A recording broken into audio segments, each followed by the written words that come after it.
மரியாதைக்குரிய அண்ணன் ஓ பன்னீர்செல்வம் அவர்கள் நேற்றைய தினம் தூத்துக்குடி மாவட்டம் கோவில்பட்டியில தொடர்ந்து வரலாற்றை திரித்து கோயபல்ஸ் பிரச்சாரத்தை பேசி வருகிறார். இன்றைக்கு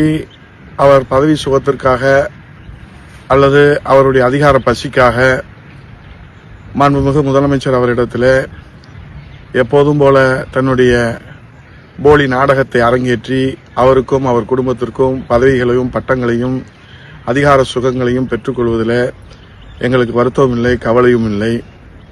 ஆனால் நீங்கள் பதவியும் பட்டங்களையும் பெறுவதற்கு வரலாற்றை திரித்து அவதூறு பிரச்சாரங்களை அனைத்து இந்திய அண்ணா திராவிட முன்னேற்றக் கழகத்தின் மீது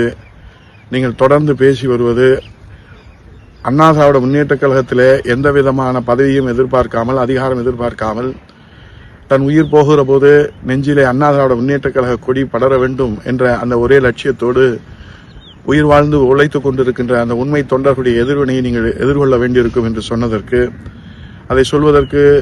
எனக்கு என்ன தகுதி இருக்கிறது என்று பேசியிருக்கிறார். எனக்கு தகுதி இருக்கிறதா இல்லையா என்பதை